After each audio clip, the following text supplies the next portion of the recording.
do as you're planning your training. So, the handouts that you have is should be version 5.2. It's the current version. It was updated, I believe, in October. So it's not brand new. And of course, as I went through just reviewing this material, I noticed that there was a lot of material that was like just,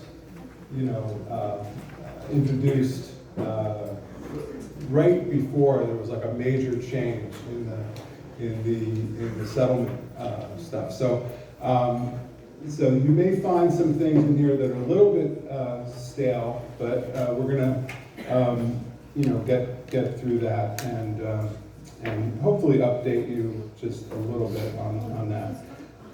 Now tomorrow at 3:30 to 4:30, we're gonna have Barry Goodman, who's the counsel for the JAR, and he's going to go through some of the changes. I don't know how many of you have seen his presentation. Yeah, but I'm sure.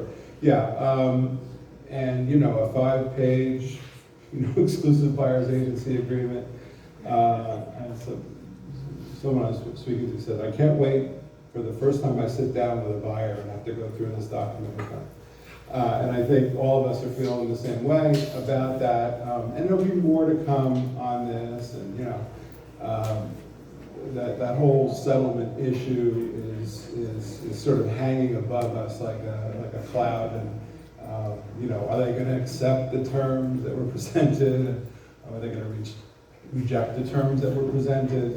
How is that going to proceed? And nobody really knows the answer to this. It's complicated, and I'm going to sort of brush over a little bit of it from a national perspective. But as far as how the rubber meets the road in New Jersey, we have some ideas about what it's going to look like, but we don't actually know all of those details.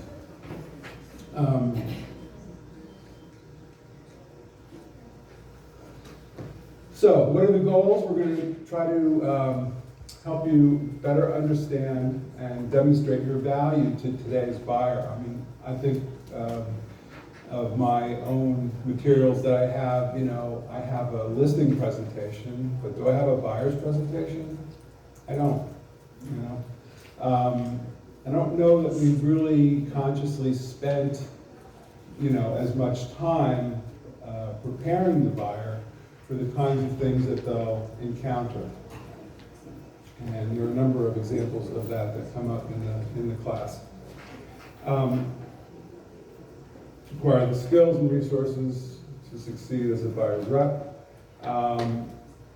Help buyers find the right property at the right terms. And we're going to talk about both a buyer's and a seller's market. Obviously, we're in a seller's market now, so the discussions around the seller's market are going to feel more relevant. But it certainly is a changing marketplace, as we know. And so while we have a seller's market today, we'll probably be looking at a buyer's market before you know it, hopefully. Or better yet, a balanced market. That would be my wish, right? And we'll talk about, putting together offers. The modules are broken into 7 sections: value and role of buyer representation, buyer's counseling session, buyer's representation agreement, showing and selecting, offers and negotiations, contract to close, and then putting it all together. Frankly, the putting it all together one is sort of just a review of everything else. So I'm going to really focus on 6 chapters. I talked about that already. Well, this is fair housing. Let me just make a short comment about fair housing. I talked about the code of ethics. Fair housing is an area of increased concern as it pertains to real estate. Obviously, we're talking about anti-discrimination issues, And these are the kinds of problems that I think really test test us as professionals. And there are some problems in this area. I'll be frank with you and say we probably need to do better, with fair housing. And I think the increased scrutiny with New Jersey adding the fair housing class, with NAR adding the fair housing class, you can see, and when they did that, I said, one credit, really? So I think that's our commitment to it, right? It's not a lot, right? And I still read the newspaper. My wife keeps telling me to cancel it because half the time I read it online before I get it in the driveway, and she said, you're wasting your money. Anyway, I like newsprint, I like reading the newspaper, and every day I see an article in there about housing. And if those of you who read the newspaper know what I mean. It's a senior citizen housing, or it's a low or moderate income issue, or it's a construction issue. It's a quota problem with a municipality. It's this municipality didn't do the right thing, and this municipality did the right thing. This is a very dynamic process, this whole fair housing issue, and the state, honestly, has been struggling with it. In my former role as a nonprofit executive, I built a lot of group homes and buildings for homeless youth, runaway youth, trafficked youth, and they used to hate us. When we'd come into a meeting to want to put housing in, and then when fair housing came about, they rolled out the red carpet and threw money at us. It was like a real sea change that happened at one point in the development of fair housing in New Jersey. So having sort of lived through that, I can say, we've come a long way, but I can also say that based on what confusion lies out there and how difficult it is, we have a long way to go. And then agency in our state. Now these slides are based on a national course, so every state obviously does it a little bit differently. We assume that you know how agency works, although I can tell you from having taught the pre-licensing class now for a number of years, agency is one of the areas on the state test that students struggle with. There's such 4 areas, math, of course, agency, contracts, and rules and regulations of the Real Estate Commission. But those 4 areas, seem to be the most intractable, the most difficult to understand. And if you read through, a chapter in a basic book on real estate, you get to agency, you read it and you understand it all, it makes sense, and then you get to the questions at the end of the chapter, you're like, wait a minute, I'm not really sure about that. How does that work? So agency is a little bit tricky, and so we're going to have to really be, careful to manage those relationships with our buyers and sellers, for that matter, as we get through, some of these changes, because that agency relationship will change slightly. We talked about this a little bit, 5 completed transactions. I'm sorry, it's 3 years after the course. I knew I said that wrong when I said it. So you have 3 years to complete 5 transactions. And you have to be strictly a buyer's representative. You can't be a dual agency.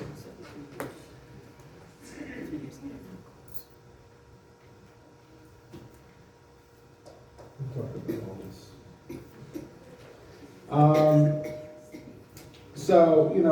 I apologize. Some of this sounds like a commercial for ABR, and while there are a lot of benefits for ABR, I don't know if that's the primary reason that you want to improve your buyer's agency skills. But they do have a private networking group. They have 35,000 ABR designated. So there's a lot of referral you can do from agent to agent within that network. And there are a lot of tools for working with buyers. Once you get onto that ABR site, there's some printouts that are very helpful. As I said, hopefully what comes out of this is that we're going to see a much improved buyer's agency presentation when we work with our buyers. Maybe you put together, a buyer's agency booklet or flyers, or a series of flyers. My sense with working with my listing, with my seller's presentation is that I usually get like a third of the way through, and just enough to like break the ice, and then we end up having a sort of a more back and forth conversation, two-way conversation, as opposed to a one-way presentation. And I think the same is going to be true with the buyer's agency presentation. But you want to make sure that you have resources. Like, I think there's one resource that's like 130 things that your buyer's agent will do for you. Nobody's going to read through 130 items, right? You'll get through like 10, and then you'll get off on a conversation and a discussion. So, pick the materials, that you want to share. It may be relevant, it may be important, but I guarantee you most of your buyers are not going to be as interested in you telling them how great you are than you are. You're going to be more interested in that than you are. Terminology, yeah. Now, in New Jersey, we sort of have a standard language that we use. We don't have a lot of confusion with this, but I know when I first started, when I trained new students, I said you're gonna come up with the word broker, and somebody's gonna say broker, and they're gonna say, what does that mean? Well, it can mean a lot of different things, right? It means sometimes the broker of record. It can mean the broker salesperson. They even refer to sales persons as brokers, right? Because you represent the broker. So you're functioning in the position of the broker. So to me, I think, thinking back on, my work with real estate, I think that was something that hit me right away. It's like, wait, broker, who? What are they talking about? What does that mean? So, so I always say, broker of record, when I talk about the person who's in charge of that function within the brokerage. I refer to broker salespersons and salespersons as salespersons generally, because that's their function. I may use some of these terms interchangeably, but let's just say that we want to try to communicate for clarity, and if we're confused, when I see students confused as students, and I see professionals asking questions about, well, what's the difference and all this. Well, look, let's just say that it's a confusing area, and if we agree on certain terms, what do we have? We have brokers of record, and we have salespeople. Some are broker salespeople, some are salespeople. And it doesn't really matter too much. We're going to use the terms to describe the functionality. And there's a glossary of terms in the resource section. I always recommend that if you're reading through something and you don't understand it, just stop and look it up, because maybe it's in the glossary, or maybe it's in the dictionary, or maybe you go online and type it in and see what the definition is. And I know working with students in the pre-licensing course, they're all like so confused. I said, like a word like tenancy. I said, tenancy means ownership. Like, no, that's the person who benefits from the lease. No, it means ownership. So it means occupancy or ownership. And so occupancy, okay, you're a lease for a lessor, okay, but a lot of people don't really know that expanded definition of the word. So just a short, advertisement for looking stuff up in the dictionary. It's helpful to develop your professional understanding of the language of real estate. Who recognizes that there's a language that we all have, right? And then we're going to sit down with buyers and explain it to them. It's a bridge. We have to work through that. Let's see. Oops.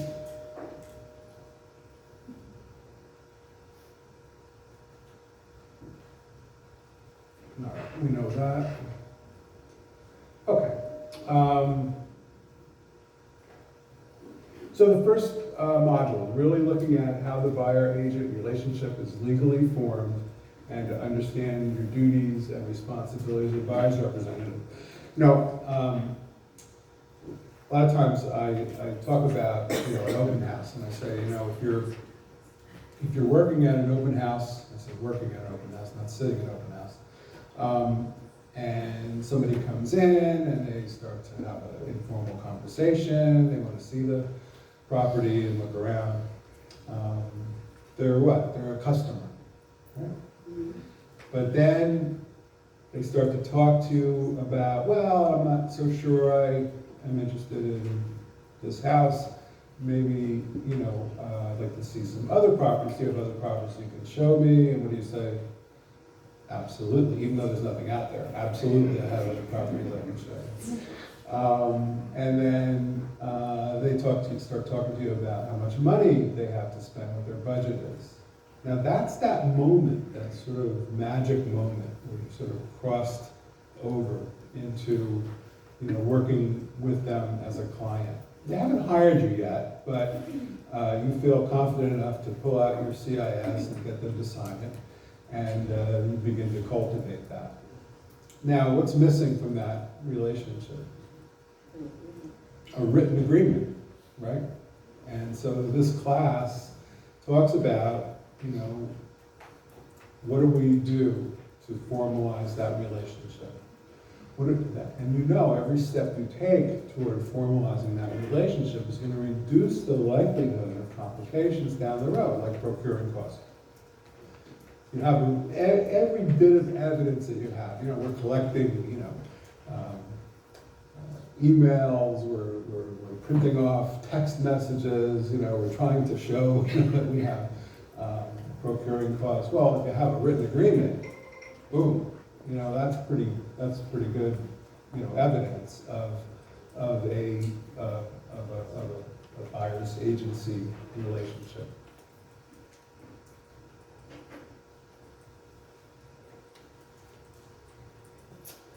So as a buyer's agent, you're an advocate for them. You want to help them find the right house at the right price.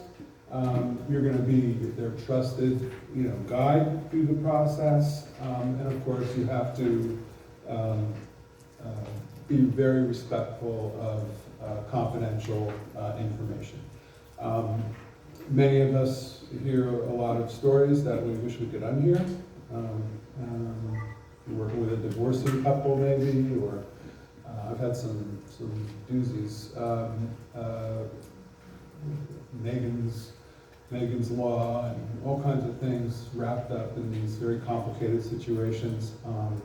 And it's interesting sometimes, it's tragic sometimes, it's funny sometimes, but it's not our business. It's their business, and we need to be respectful of that. And our story to tell. So, NAR has a number of studies out there, as probably many of you have read them, and they're on their website. What kind of information are buyers looking for? Well, the overwhelming response is they're looking for services, they're looking for information, and they're looking for guidance. So as a expert in real estate, that's the role that they're seeking from you. Yes? I don't know. I'm on slide 15, so I must be on page 10. Yeah, they don't really line up the way you would expect them to. I actually had to go through and write the numbers down all the way through my manual. Because it was like, wait a second, this doesn't make sense. Anyway, yeah, the bottom of the page there's a chart, and it talks about what buyers want most from real estate agents. I apologize, I can't really read that well with this dim light.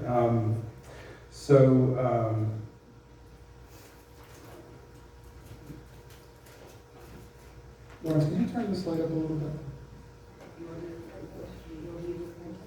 No. It's going to be an ongoing Can thing. you turn this up? I'm trying to, not that one. That one's too bright. I tried that one already. I think I need this one. The one right in front. Thanks. Yeah. It's going to make this a little bit dimmer, but I think it's probably, okay, that's way better. Thanks. So service, information, and guidance. And then the top two on that chart say help buyer negotiate terms of sale and help with the price negotiation. So what is that? I mean, there's another 24% that's around negotiation, you know? And I'm sure many of you have heard this hundreds of times, as I have, you know, Jeff, go and work your magic. What does that mean? You know, you're going to go in and create a situation that is almost impossible to negotiate, right? But they want you to fix some problem in the purchase agreement.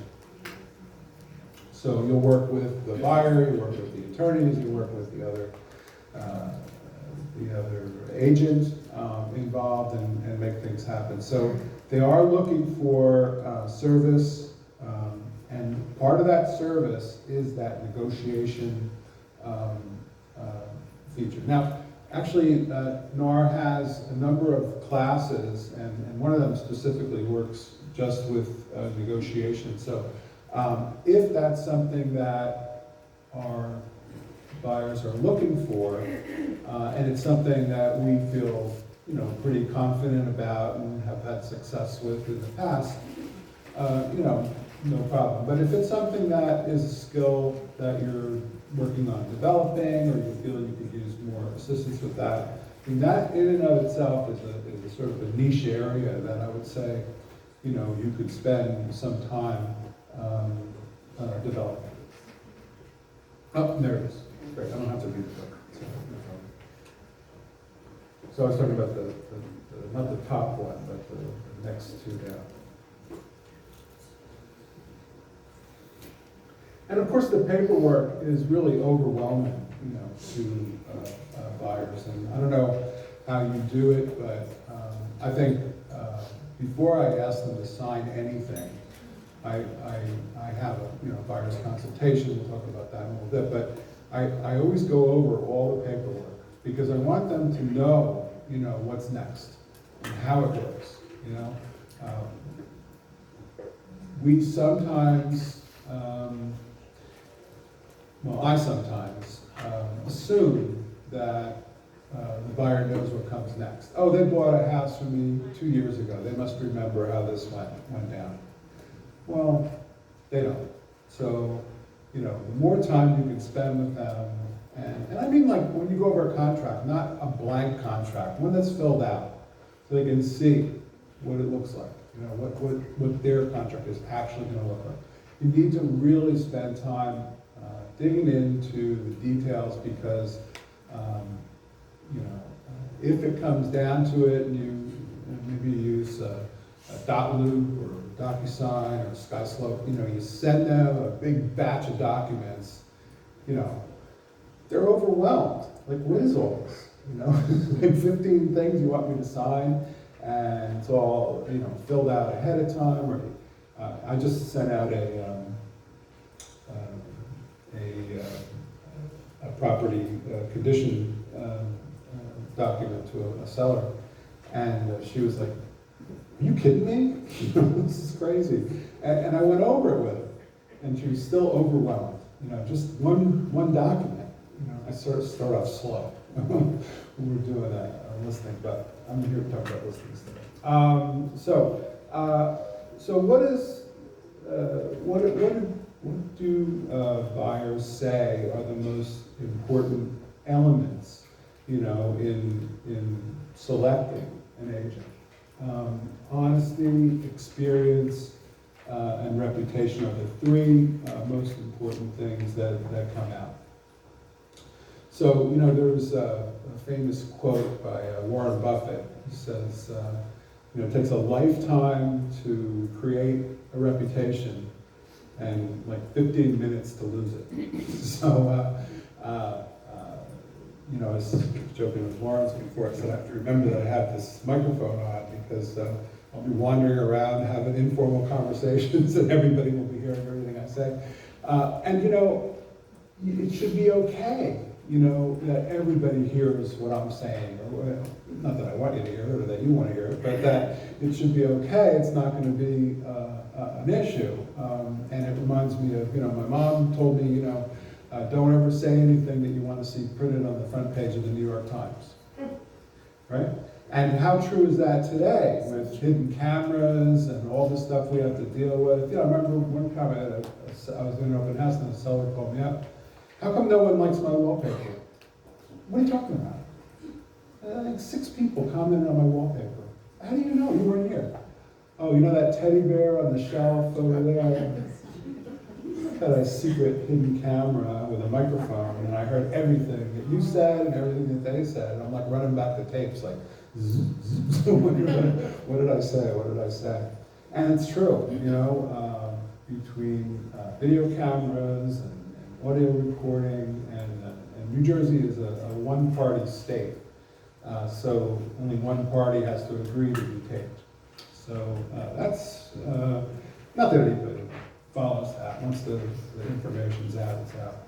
So just be respectful and try to live that. Try to live that. Being honest. Try to live that. That reputation that you deserve. That reputation doesn't come easily. It comes over many years of experience. Now, I'm sure many of you have experienced this. Your clients come to you and they have already done all the research, right? Everybody's on the internet. Everybody's got their own search techniques. Everybody knows their Zestimate for their house, right? Everybody knows everything about everything. But what do we know?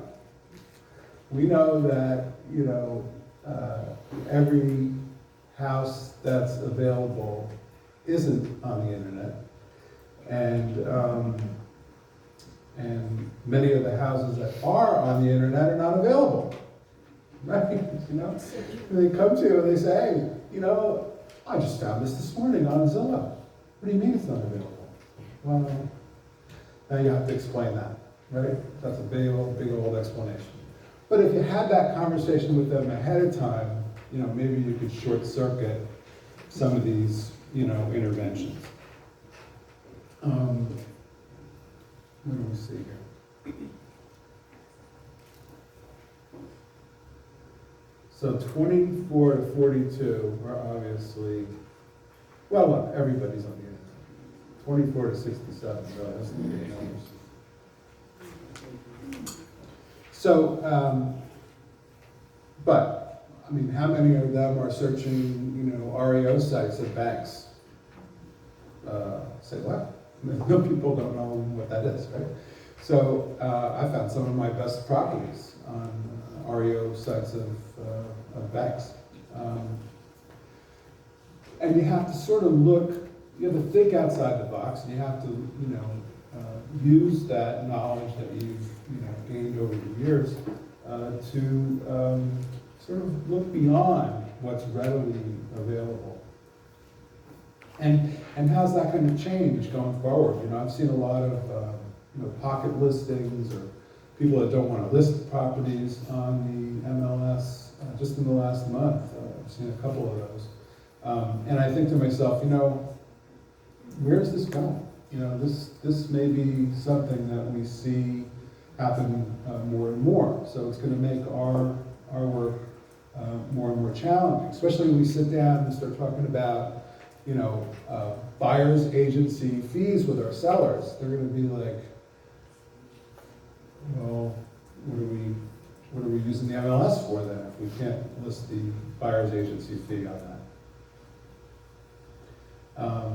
Maybe we don't need to use the MLS as much as we have in the past. I mean, I happen to think the MLS is probably the greatest invention for real estate ever. But then what happens if people stop using it? Now it's not the best invention. It's another problem.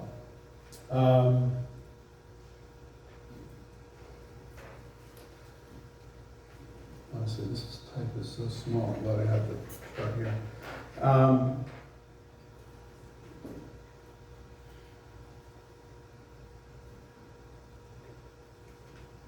Okay, so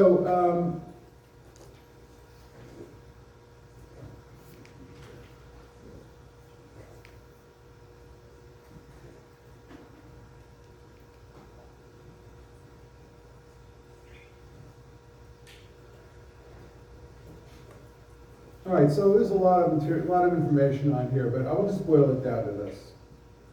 Your buyers are going to come from your sphere of influence. Okay? Now, you may subscribe to a service like Realtor.com or Zillow to get leads and stuff, but in general, I think probably the best place for you to get leads is going to be from your sphere of influence. What does that mean? That means, you have to nurture and cultivate and develop your relationship, your image, your posturing with them, as a group. So it means establishing a database. That means, communicating with them in whatever way you do that. Maybe you have events, or maybe you have a newsletter or something. Maybe you have calls, personal calls to see how they're doing and so on. But that to me, is when someone's serious, they're going to reach out to the person they know, and there's a lot of research around, they can't remember who they use, or they don't know if you're still in business. So, don't be as they say, don't be a secret agent.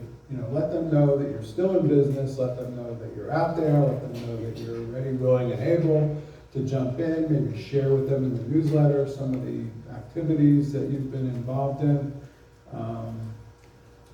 and try to work toward the idea of establishing your value. If there's one thing that I hope everyone takes away from this 2 days is how can I, cement in their minds, in the buyer's minds, my value. You can talk about experiences that you've had and how you've overcome very difficult situations, without being without bragging about it, but just talking about frankly what things that come up, and I just went through one with a buyer that was very stressful, but I actually tried to leave the buyer out of it because I knew it was going to be an extraordinarily stressful situation, and we had paid $50,000 over asking for this house, but it needed $75,000 worth of repairs. And step by step, we got through it. And I didn't communicate every baby step that I took, to get all these things accomplished. I sort of, when the fireplace is fixed, it's done. The new septic is contracted, it'll be installed in a week. The underground storage tank is scheduled to be removed next week. And then, follow up, septic's in, tank removed, fireplace fixed, and just sort of at those moments, and then, to calm down the buyer who was like, oh my God, I feel like, this is gonna cost me way more than I thought. I already paid $50,000 over. And you know what happens when people go and pay that bonus? They expect everything to be right, And so that puts you in a more pressured situation to make sure that everything is done, maybe not exactly the way the buyer wants it, but close enough so that they are satisfied. In graduate school, we used to have this term, we called it, I think it was made up, called satisfice. I was like, what's that? I was like, sufficiently satisfied. So it was like, you don't have to go overboard, you just have to go enough to make sure that everybody's sort of happy. Because you're never going to establish total happiness, but you're going to get as close as you can get. Let's see, method of home purchase.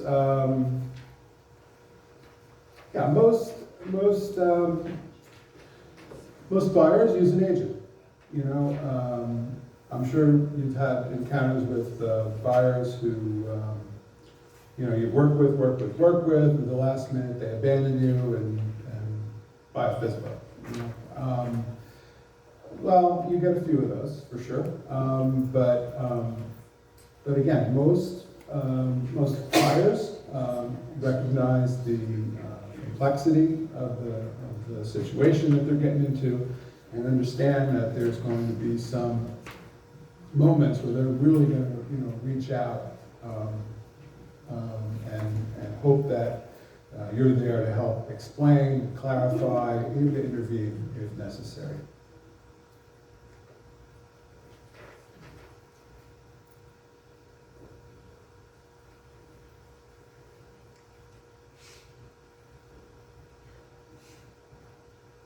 So these are some interesting statistics, referred by a friend, maybe a relative, that's pretty high. So again, the referrals are way up there. I have a friend who, and many of you do, cultivation. She leaves a bottle of wine on her past clients' doorsteps on Halloween and said, you've been boozed, or she delivers chips and salsa on Cinco de Mayo. And just to keep up with everybody, and then, and she always asks the question, do you know anyone who's buying or selling a house, in the next 6 months or a year? And that's how she gets, and the people are so, I guess, appreciative of the work that she has done on their behalf, and like her personally, that they'll drop what they're doing and they'll say, I'm going to make a couple of phone calls right here, just stay right here, I want to call somebody who's mentioned that they're going to buy it. So it's like when you have those sort of connections,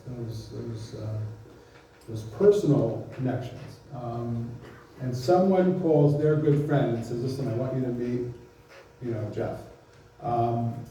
That's where you're going to get the most solid connections.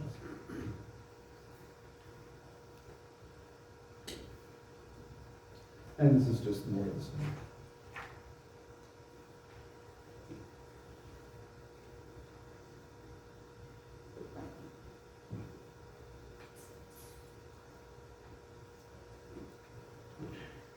So, the personal connections that you have go beyond, individuals. They go to businesses that you might frequent.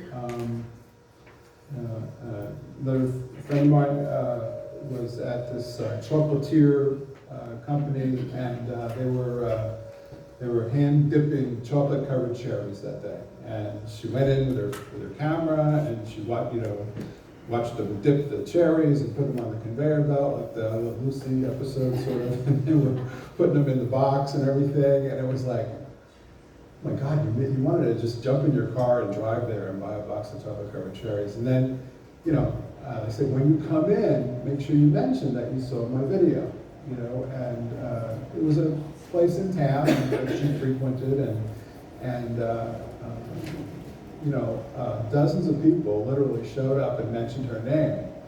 Now, when this business owner, is going to recommend a real estate agent, it's not the guy that has to leave a box of cards on the side of the, counter, checkout counter. It's the person that brought business into their business, and so that's how you, make those connections. So when I see, local businesses, these are connections that you make through your everyday life. Again, don't be a secret agent. Make sure everyone knows, who you are, where you work, the value you bring to this, transactional relationship, and hopefully, that builds over time. It is a formula, right? The more of these positive connections that you have throughout your life, whether they're friends or businesses or past clients, and if people are satisfied or even, beyond satisfied, very happy with your services, that's where you're going to get your future clients.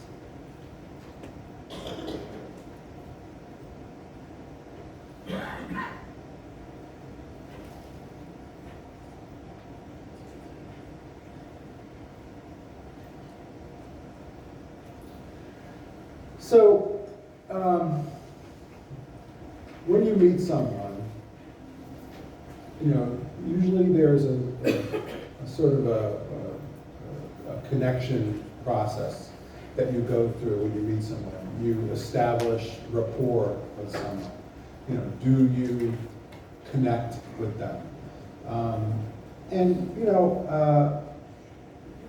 you might talk about, a lot of things that are unrelated to real estate. And what's the purpose of that? The purpose is that you want to just establish a little connection, some sort of a connection with them. Maybe your kids went to the same school or go to the same school, or maybe went to the same college, or maybe there's a sports team that you both share an affinity for. But while these conversations really don't have anything to do with real estate, they're very important in establishing a relationship. And do they have to like you? No, but it helps if they do like you. If you like each other, if you genuinely like each other, if you genuinely like spending time with each other. If you do feel like there is some sort of connection, to each other as people beyond the relationship that is the real estate function that you're working on together. And that is how you establish trust. I used to work, in an environment where we had a lot of committees that met. A lot of meetings, a lot of meetings. And I remember having this conversation with someone. I said, it's funny that we sometimes have these meetings. We meet like once a week for 6 months, and we don't accomplish anything. I said, but we get to know each other, and we establish trust with each other as a result of meeting with each other and discussing all kinds of things with each other. And when it comes time to do something, we have established that base of trust, that relationship, that connection. And so it may be something totally unrelated to whatever it is that we were working on together. But because we've established that foundation, that baseline trust, and we have a little bit of knowledge about each other, we pick up the phone and call them and get through their secretary or whatever, because we're in the inner circle or whatever, that's how things get done. So again, don't underestimate the value of establishing those relationships. Just want to check my time here. Okay. And then the last one is knowing the legal aspects of the relationship. And again, I talked about this a little bit before when we talked about, crossing that bridge from customer to client. Now, in Pennsylvania, you know, they've had the buyer's agency agreement as a requirement. You know? And I always thought to myself, boy, I wish we'd do that in New Jersey. So now we have it, and I'm thinking to myself, oh my gosh, what did I wish for? Because it's going to make things more complicated, especially with some of the rules about the, you know, the buyer's agency commission not being able to be listed on the MLS. But, you know, having that relation, there's no question about it. I mean, how many of you have been in your office? I remember there was one experience I had. I was sitting in these cubicles in the back of the office, and there were 5 of us having this conversation. And I said, oh, this house came on the market. I'm going to have to call my client. I mentioned his name. It was an unusual name. And then somebody else said the last name. And I'm like, yeah, because I'm working with him too. And then somebody else said, I'm working with him too. Well, 5 of us are working with the same guy. 5 of us. And, you know, and you developed all these like negative connotations about buyers. You know, buyers are liars, and, you know, whatever. They're not loyal, they're dishonest, and they shop around and jump to the listing agent. You know, as soon as they're ready to buy, and they show them 15 properties. Yeah, there's all these issues with buyers, right? But that struck me as like, you know. Well, wouldn't it be great if we had the same kind of contract we have with a listing, you know, with a buyer? And so we're all about to find out how that goes. So it's going to be a little bit of some growing pains, but wouldn't it be nice to know where you stand in the relationship? And it's not like you can't revoke that agency connection. You can't revoke that. You can certainly do that. I always said it's sort of like, you know, when you have a problem with your kids and you say, you make them write on a piece of paper, I will never draw on the wall with crayons again. I will never draw on the wall with crayons again. You know, that you have a contract, signed contract. Now, what good is that contract? Not very good, but, you know, sort of, you both made a declaration. I don't want you to draw on the wall, and it says, I understand, I won't draw on the wall. But they can tear the contract up and draw on the wall they want because, you know, it's not a very meaty contract. But it's nice to have that sort of declaration.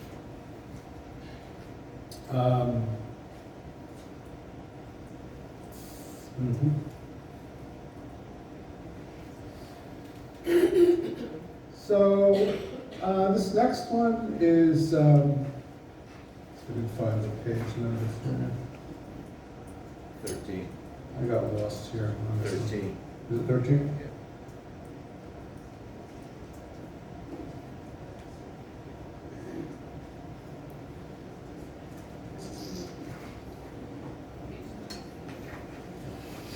Okay, so what's the most common excuse as to why you didn't get a buyer's agency agreement signed? What do people say? Scared the buyer. Huh? Scared the buyer. Scared the buyer away, yeah. What I like was like, I get pushback on the CIS. I'm gonna ask them to sign, I'm gonna ask them to sign the buyer's agency agreement. Like, what am I signing? What is this? What is the CIS? I don't understand. Do I have to sign it? I'm just telling you 4 facts about, you know, how real estate agents can represent you. It's not signing away any rights or anything, you know. So it's really our fear, right? It's really our fear that keeps that document from getting signed. It's not that they refused to sign. We didn't even get to that point. We were so afraid that we would lose the client, right, that we didn't even present it. So, but we act like we have it, right? And we expect the loyalty and the, you know, everything else that goes along with that relationship without actually having that buyer's agency agreement in place. We avoid the discussion in general, right? Because we don't want to push them too hard. And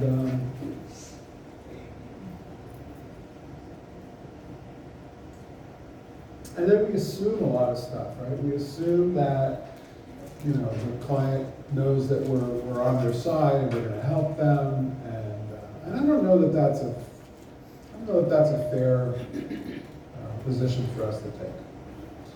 I think buyers are sometimes suspicious, sometimes skeptical, and especially if you haven't taken the time to establish rapport. You know, that's, I think, where the likelihood of losing them over having that exclusive buyer's agency agreement discussion comes in. You're already feeling uncertain about your relationship, right? Or you can, you know, just put it off, procrastinate, you know. I always crack up when I think about the amount of money that the state collects, you know, when we have to submit our continuing education credits every 2 years on April 30th of the odd year. There are a number of agents that don't do it, right? They haven't completed their CDs. And so they have 2 months to do it, right, before their license expires. And, but they have to pay an extra $200, right? Anybody do that? So I asked the state, I said, how much money do you collect on those $200? I said, $600,000. 3,000 agents out of the 55,000 or so agents don't get their stuff in on time and pay that extra money.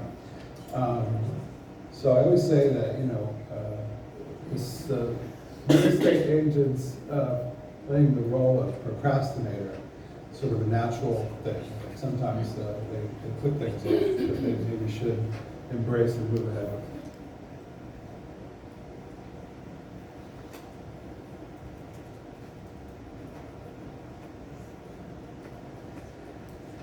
So, obviously we're going to have some changes to the state law. We don't know what they are yet. We can guess a little bit, but, and I would say, you know, the state law is sometimes slow to respond, right? I think it's 2 years ago they said that the legislature told the Real Estate Commission that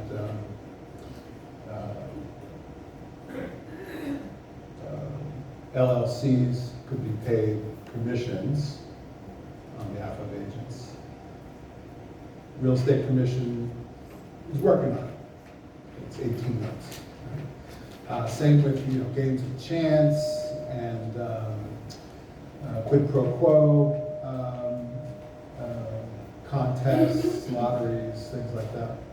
The legislature's told the Real Estate Commission, you know, we'd like you to include that in NJAC, the New Jersey Administrative Code. And the Real Estate Commission says, we're working on that too. You know, that's 18 months after. Both of them are 18 months. So I think there's going to be some greater immediacy to the changes that come about with licensing law as it pertains to the lawsuit. But I wouldn't be surprised, you know, if they took some time to really, you know, work on it. So while there may be some changes in those authoritative structures that we work with, like the MLSs and like NAR, I don't know that the Real Estate Commission will come around as quickly, but we'll certainly be keeping an eye on this. And as I mentioned, Barry Goodman will talk about the new form and what their thinking is in terms of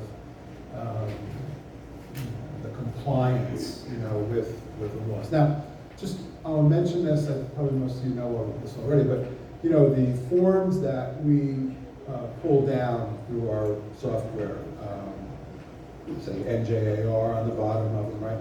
They're all developed by attorneys. And as real estate agents, we avoid the accusation of performing the tasks that only attorneys should perform by using those boilerplated pre-printed forms. So as long as we conceivably use those forms, we're in good shape. That's why we have to do a letter of intent when we do a commercial or industrial long-term lease, because there's a lot of freelance writing, right? You're writing a contract from scratch, and unauthorized practice of law comes into play, and you don't want to be on the wrong end of that. So when we think about what is our state law, we want to make sure that we are in compliance with the state law. I don't know if any of you have ever had a chance to read the enforcement activities pages of the Real Estate Commission website. I highly recommend it because you'll read about all these things that real estate agents have done and gotten punished for, and you shake your head like, how could somebody do something ridiculous, right? But you start to see some of the things that are sort of the pet peeves of the Real Estate Commission, and things that they have a heightened concern about. Yes? What was it again? It's the enforcement activities. It's in the left-hand column of the Real Estate Commission website. And they list them by year, different things. You'll see a lot of the commingling of escrow funds and all that stuff. But then you see, somebody climbed in a window because they couldn't get the lockbox to work. The neighbor called the cops. Some guy was doing property management for an apartment house full of apartments, and he moved into one of them. It was like, the stuff is just unbelievable. It's like a real estate entertainment, basically. Because you say to yourself, how could somebody think that was okay? Anyway.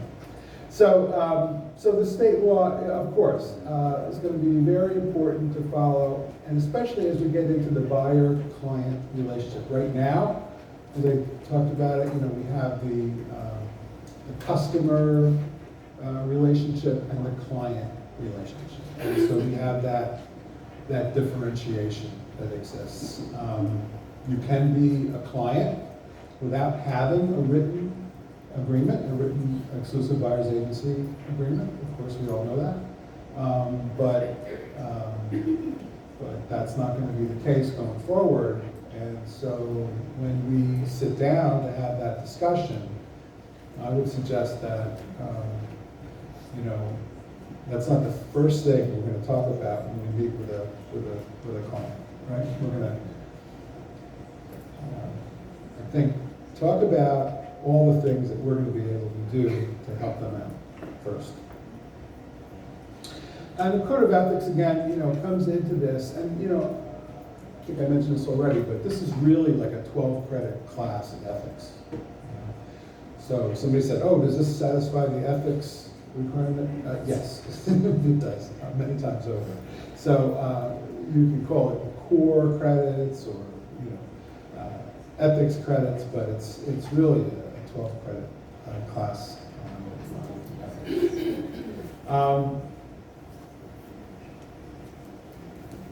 Now, we also have office policy, right? We have a lot of people we answer to, right? Because we have federal law, right? All the financial requirements, settlement requirements, we have anti-discrimination requirements, we have state law, New Jersey statutes annotated, real estate law, the New Jersey Administrative Code. There's 564 municipalities, all have 600 pages of land use ordinances, probably somewhere on that order. That's like 30,000, 40,000 pages of stuff right there that we need to know about. What else? The MLSs, have you ever noticed all their rules? And some of them are in direct conflict with each other. You have to remember which MLS am I on now? what can I do there?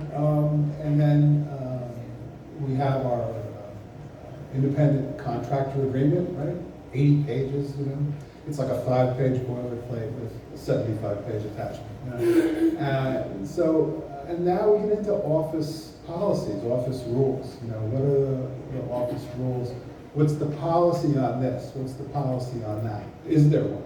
You know, maybe there isn't one that's been clearly articulated. Maybe you don't find out about it until you violate it, and they're going to let you know. Right? So it's important to ask a lot of questions. Go to your local manager, your corporate record, and try to get the answers to these questions with regard to buyer-client relationships.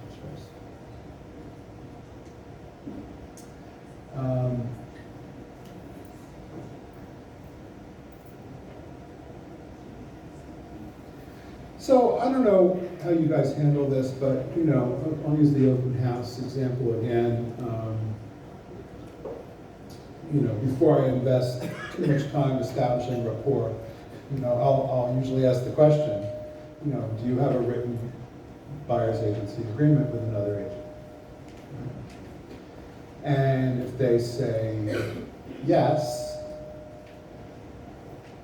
I sort of cut it off. I don't really pursue poaching them, right? But I know that everyone doesn't do it the way I do. Anybody ever seen another example of how that happens? Well, I am the listing agent. And if you're looking for your best deal here, you may want to reconsider that exclusive agency agreement that you have with that buyer's agent and tear it up and come to me. It happens. It happens. It's not ethical. It's not legal. It's not right. But it happens. It just reminded me of something else.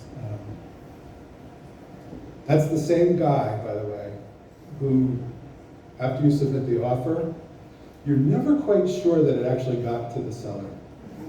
You know what I mean? It's like, you always had that doubt. I wonder if he actually gave my offer to someone, because it sounded like, I was like persona non grata from the gate here. And it sounds like he's looking for a disclosed dual agency on this deal.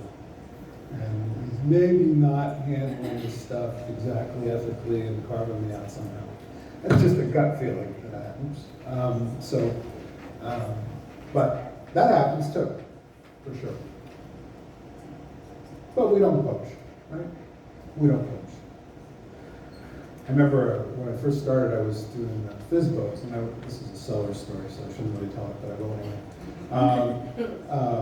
And I was looking for expired listings, and like the day the listing expired, I would like pop by, the guy's house with a coffee and a bag of donuts or something, and just say, hey, I saw your thing expired. I wondered if you wanted to work with me. Work with a lot of homes in the area, blah, blah, blah. And somebody called me up and was so mad. They said, I'm in negotiations to re-sign this seller. I said, okay, good. But it expired yesterday. So it's fair game today. Now, if I went 2 days ago with the donuts, then you could complain, right? But not today. Even 2 days later, you don't know. Yeah. Even 2 days Yeah, later. no, he didn't resign. He ended up resigning. I backed off, and he ended up resigning that, but it was like a week later. But my point is, we don't poach, especially when we know there's a written agreement. If there's no written agreement or that written agreement has expired, fair game. Fair game.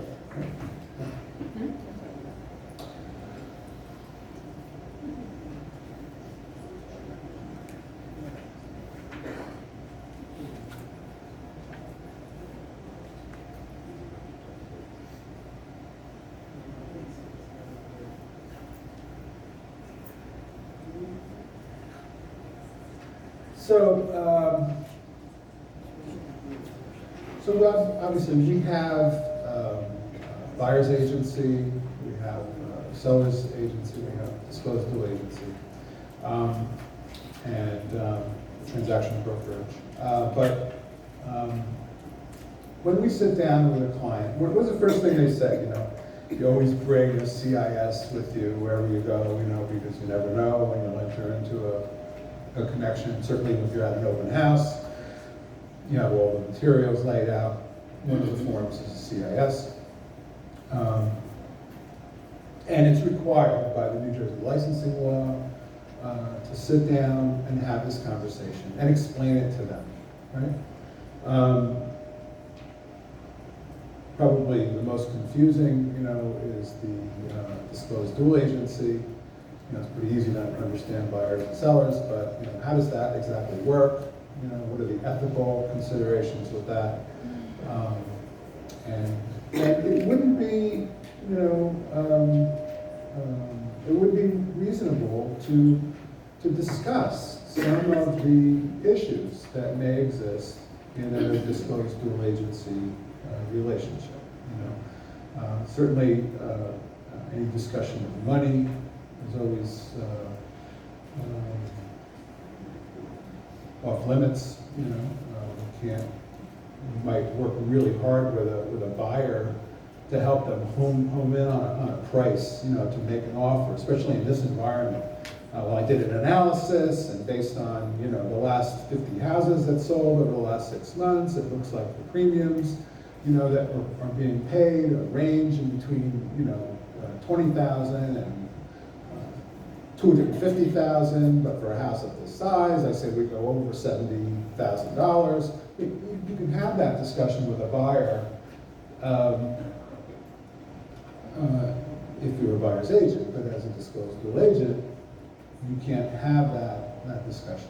Right? You can't. Because if you're representing the seller, right, you're sort of selling him short sometimes, you know, depending on what you're doing. You may be selling him short. You're trying to have the buyer, you know, make his best offer, and that best offer is going to be the lowest offer that he will have success in completing that transaction, right? So that becomes a delicate area.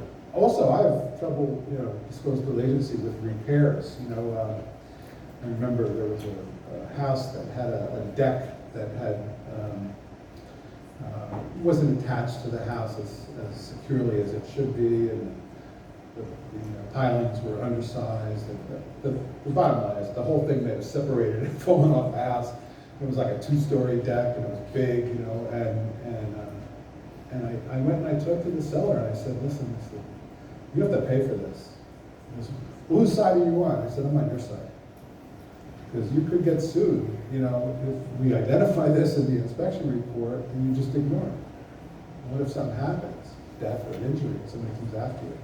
So we have a responsibility, you know, to both sides, but we have a responsibility to do what's right, more than anything else. And he said, are you on his side more than my side? I said, no, I'm on his side of doing it right, doing what's right. This protects you as much as it benefits him. So you should feel comfortable, you know, getting into some of those explanations, especially around dual agency, because I think there's a number of issues that come up. I'm getting the sense that there's a break coming up. Is this time for the commercial? Commercial. Okay, all right. So we said it's free, but it's not completely free. You have to listen to a commercial. So, but they're all good commercials. So I'm gonna take a break and get a glass of water, and I'll be right back.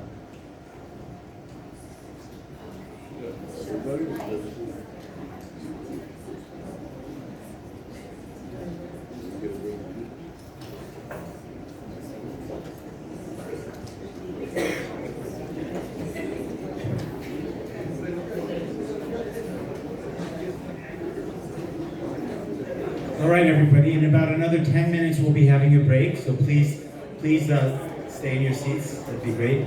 There's just going to be a couple of minutes here, a minute or so.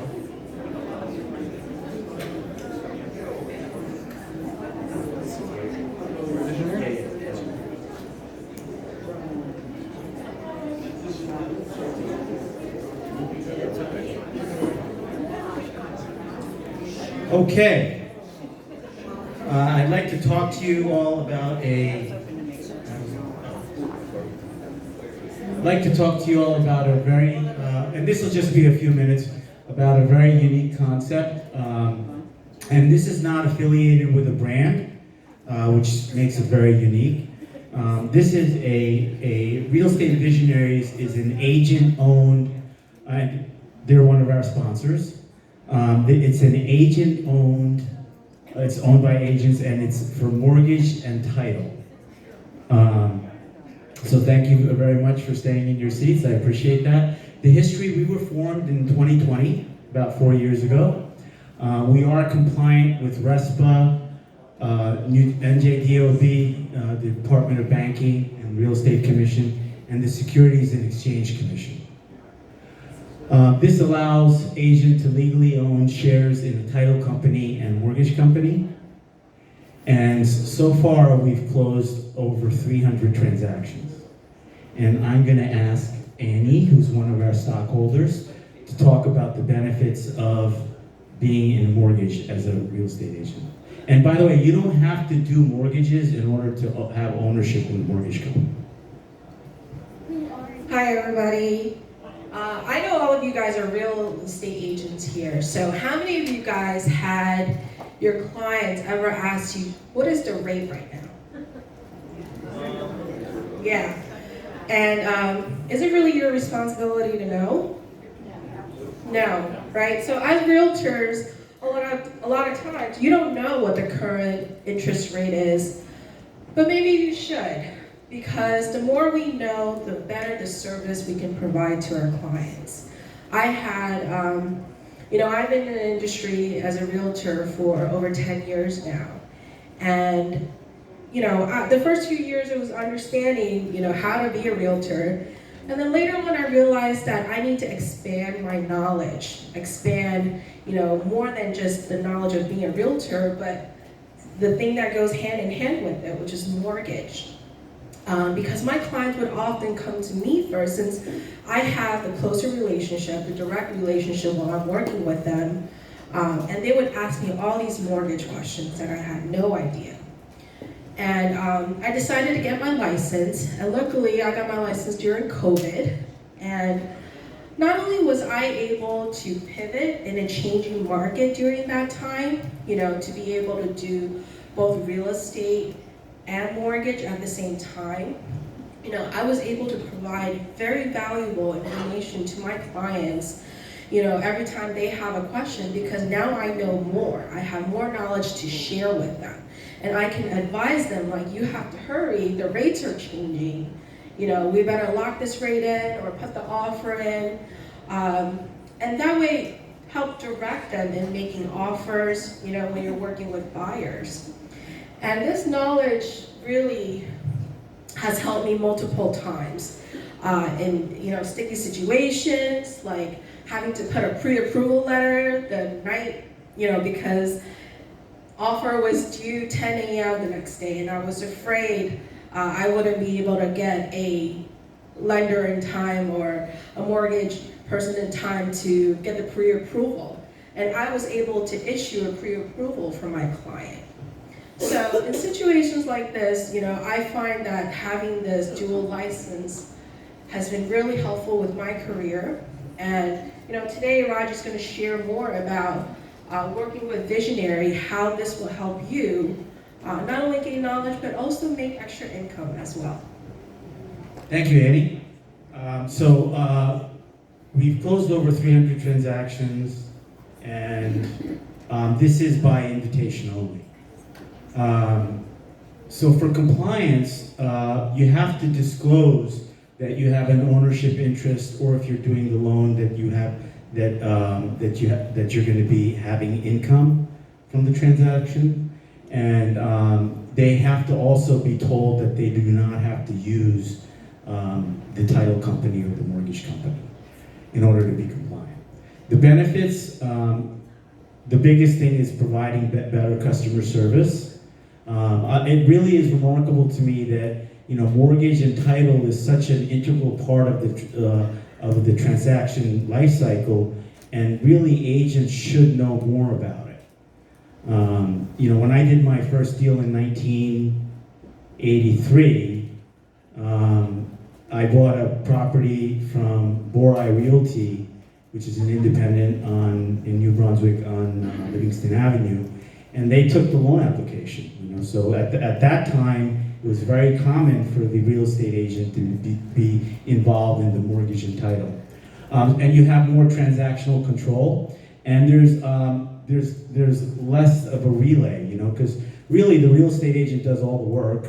And you're like the between the title company and the mortgage company. So this kind of gives you direct contact with the lender or the title company.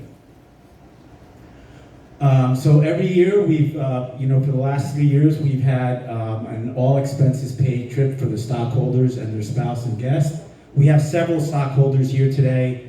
Jeff Fetzko is one of our larger stockholders. We've got 4 or 5 more. Andy's one of our stockholders. We pay for airfare and lodging. In 2022, we did Clearwater in Florida, Punta Cana in 2023, and in 2024, we're scheduled to do Cancun. It's 4 nights at a 5-star resort. Everything's paid for. So it's a lot of fun. A lot of camaraderie, and we enjoy it a lot. Dancing on the beach is fun. Financially, the buy-in is only $245 per unit. So far, the 3 years, we've paid out per unit $10,368. This year, year over year, we're compared to last year, we have an increase in almost 60% in volume. So we're expecting a big, hefty return this year for our stockholders. To get started, you have to tell your attorney on the title side that that's going to be kind of the biggest obstacle. We don't require you to use our attorney or somebody we recommend. We have a list, but you'll have to have that conversation, and we can help with that. Send a trial transaction. Make sure that your attorney's happy. Make sure that we're happy. And that we're a good fit, and no disclosures are required at that point because you don't have an ownership interest, and the disclosure is just a 1-page disclosure, and then we will send you the entity disclosure documents, that are, like I said, SEC compliant, NJDOBE compliant, and RESPA compliant. We expect for every unit that you purchase that you provide us with 5 buyer transactions for every unit. And by the way, we have stockholders from Coldwell Banker, from Independence, from EXP, from REMAX. So this is not brand specific. And we really don't talk about the companies that we work with. This is not a veiled recruiting attempt. And it's based upon the history of closings that you've had. Now, if you're only doing 3 transactions, then you only buy half a share. We have one of our largest stockholders here today, and they've over the years have received over $40,000 in income. So that's basically it. I don't want to take any more of your time. If you're interested, you feel free to give me your card. I can, talk to you, outside of here. We can do a Zoom call or anything we can meet. And certainly we'll share if you want to talk to some of our stockholders, we'll be happy to do that. And that's it for now. I mean, right now we have 10 minutes. We're a little bit ahead of schedule. We have 10 minutes. We will reconvene at 10:40. Thank you.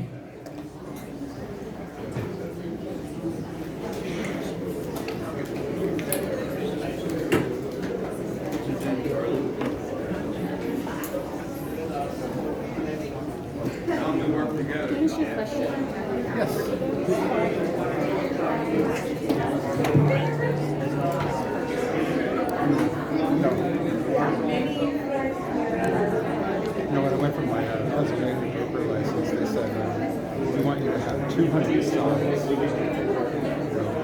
buy or sell. And I was like, 200 sides? I went into the MLS and I printed them out. It was like page after page after page. I'm like, shit, I have way more than I needed.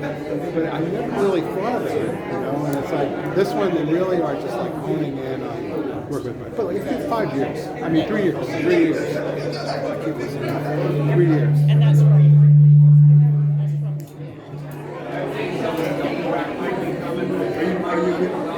About a year and a half. My only transaction so far was on both sides of the deal last September. But I think we've got quite a bit of stuff. Yeah, it's got to be just the buyer's agent. Starting from now on. Yes. Okay. You'll get it. Yeah. Is that automatically recorded through our You have to just give me the permission. Okay. You can print it off of the MLS. Gives you all the details. Okay.